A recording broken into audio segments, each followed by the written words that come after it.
Welcome to the Binge Dietitian podcast.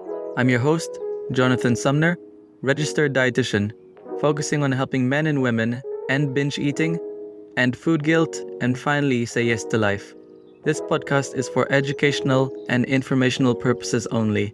It is not substitute for medical and personalized advice. Hi, welcome to this episode, and we'll talk about the best snack ideas to stop binge eating.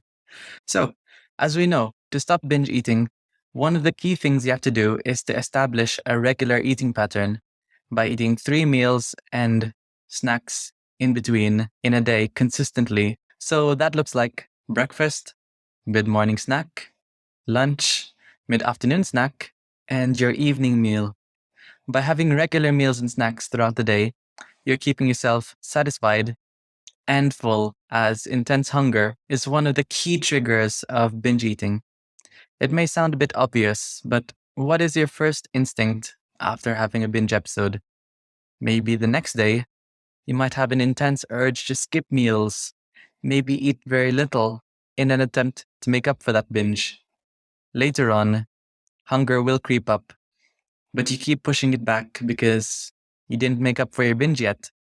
Well, does that sound like you?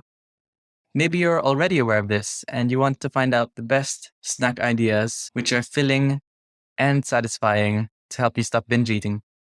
Either way, you're in the right place. So let's get straight to it. Here are the 3 best snack idea tips to stop binge eating. Number 1, and I think this is a pretty obvious one, but make sure that they're snacks you enjoy. Above everything else, if you're not enjoying your snacks, let's say you're having an apple just because I told you to have a snack, but you don't actually enjoy it, then that can still later on lead to a binge because you're not honoring your craving.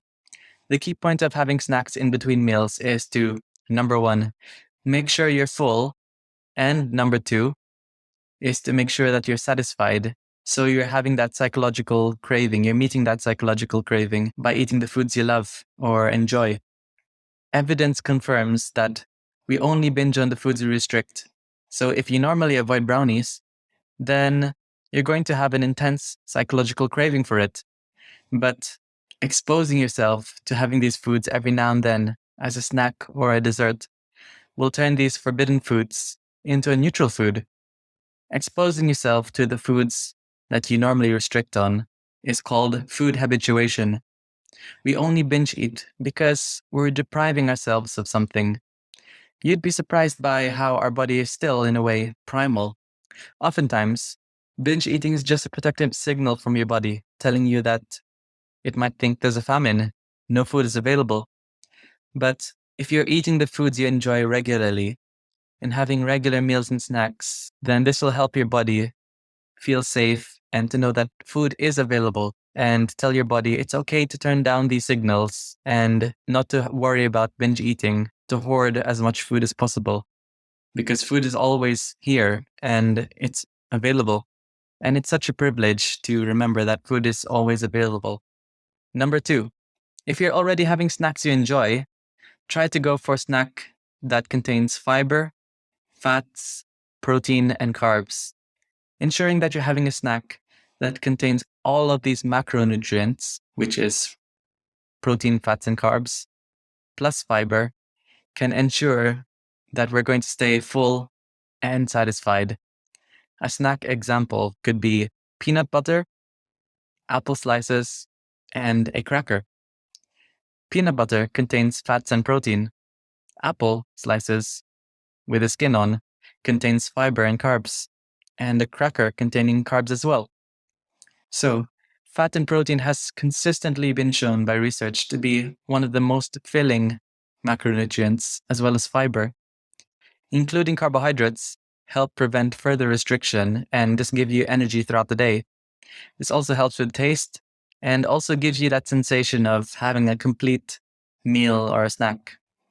Have you personally noticed that when you go for a packet of crisps, which just contains carbohydrates and fat, isn't as filling?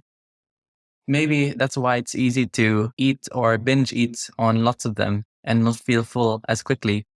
It's because it's very low in fiber and protein, which can contribute to being full. Or we could think of a brownie as well.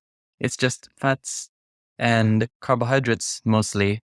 I would first prioritize having snacks that you enjoy first, even if it's brownies, cookies, or even fruit if you enjoy it. And then to combine macronutrients to ensure that your whole snack contains carbohydrates, fats, protein, and carbs.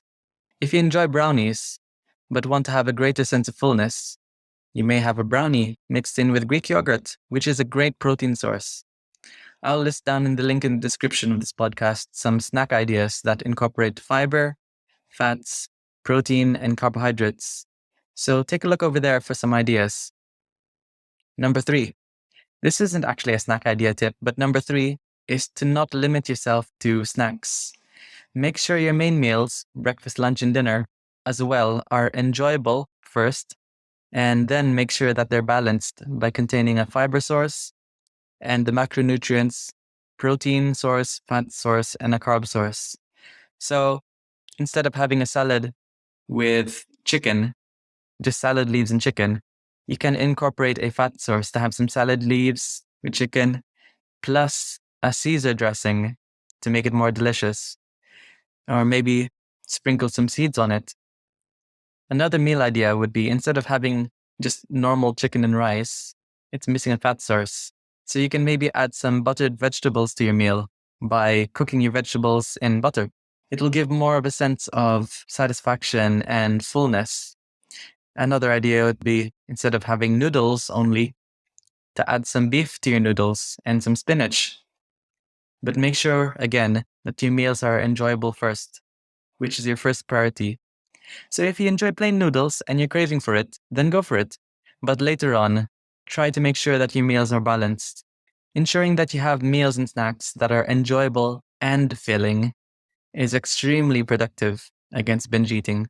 Because the main reason why we binge eat oftentimes is because we're either hungry or we're not satisfied with our meals. So incorporating these ideas will massively help in your binge eating recovery journey. So thanks for listening to this short episode. And if you found this episode helpful, I would highly appreciate it if you rated this podcast well to help share and raise awareness of supporting loved ones with binge eating and to give them some snack ideas. I want to let you know that binge eating recovery is completely possible because I have fully recovered myself, and I'm always happy to share my personal and dietetic knowledge and advice with you. So if ever you have any questions, feel free to message me at Binge Dietitian in my social media platforms in the link in the description, or email me at bingedietitian@gmail.com. I offer one-to-one coaching, and you may also check out my online course, which is in the link in the description as well, where I can help you end your binge eating.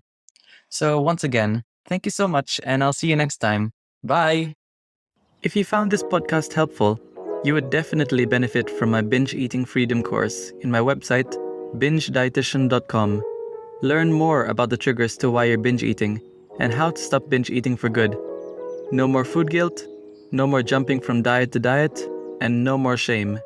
Go to the link in this episode for my binge eating freedom course to be one step closer to being binge free, starting today.